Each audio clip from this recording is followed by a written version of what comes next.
So this week, I wanted to share with you about a revelation that God gave me last week. And it's nothing like too crazy, but just to like help you understand the love of the Father and how we can parent in that way.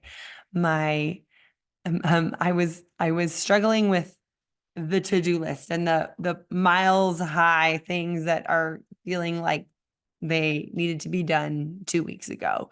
And here I'm leaving town on this trip with my kids, and which was super important. It was a school field trip. It was valuable. Kid.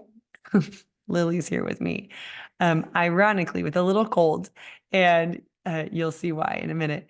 But she got to stay home with daddy and have a special daddy weekend. And so she's reminding me that it was not, I didn't have one of the kids. And you're right, I did not have one of my kids. We couldn't wait to be back together. But so as I'm leaving out of town with a zillion and 10 things to do that are just weighing on me, right?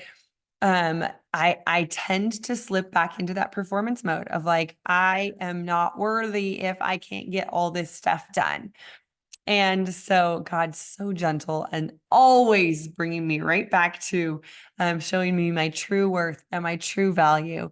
And that is found, like, my value is based on what was paid for me.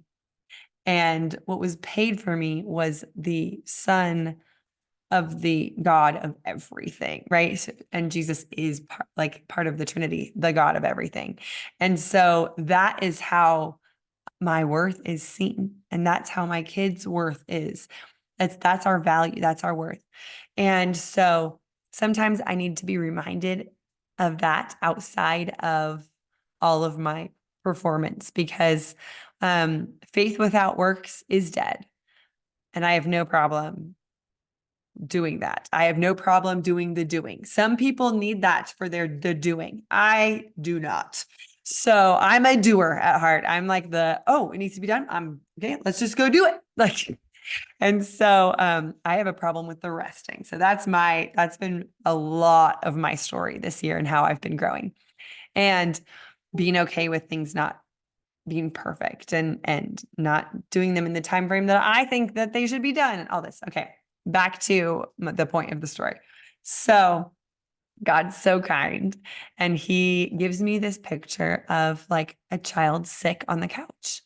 And if one of my children is sick on the couch, I have no problem wanting to tend to them, to take care of them, to want to give them the best, give them everything they need and more, sit with them, love on them, and do everything to care for them.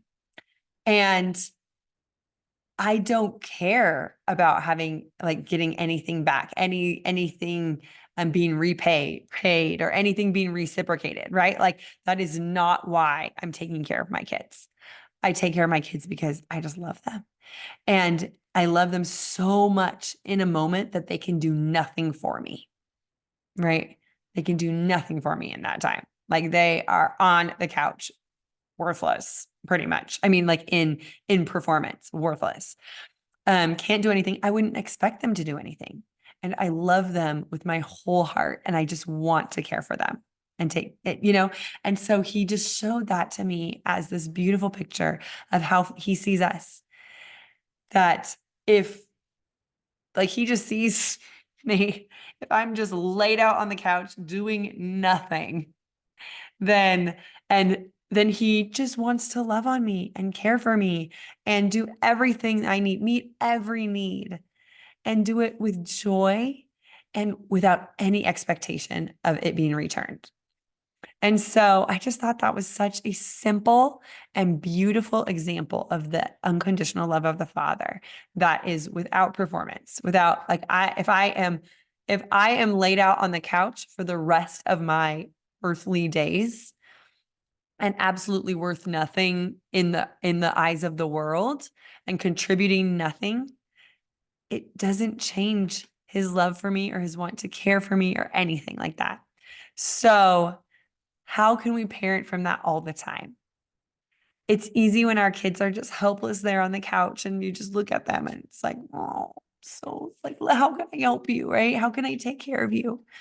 But What about when they're fully well? And can we do it without that expectation of you need to reciprocate this, or I need to see this, or, and of course we want to train them well, right? We want to train them and to equip them and be equipped to do all the things. But where is the love and the connection coming from? Where is it stemming from, right? Like when our kids are, not when they're laid up on the couch, but when they're throwing a tantrum, when they're telling you that they don't like the choice you made, or they're telling, what they're acting out like.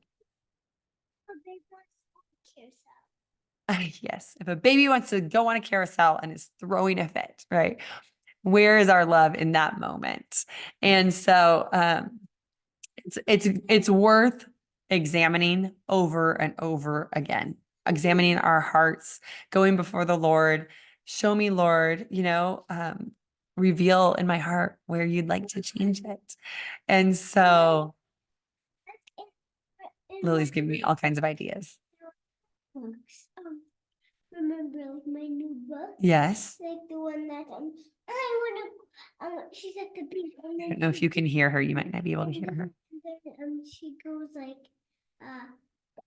underneath the beach, and then she goes to the zoo. She has fun. She runs then, and then she goes to the like, I want water and I'm starving, and then she comes up and she goes, and her grandpa's there. Yes. Hey, let's finish this in a second because they're waiting. Okay. But the irony is that Lily is home with a little cold today. So that's why, so I said, you'll find out in a minute. She's not laid up on the couch. She's here painting right next to me, but she is home with me. So I'm practicing this. So anyway, I just wanted to throw this out here for you because it is just always good to be examining our hearts, our expectations of our kids. How are we reacting when they're not performing perfectly? This is something we really need to be looking at all the time. And so remember, the sign of a healthy, connected child is that they can express their yuck with you and that they feel safe to do that. And they don't have to always people please with you. So that's just some good reminders today on Monday. And I hope that that gets you thinking and gets you just pulling you back into the Lord, pointing you back to the Lord and time with him. And that's where our true good parenting comes from. It comes from learning his character and then bringing that into our parenting. So have a wonderful Monday, and I'll see you next week. Bye.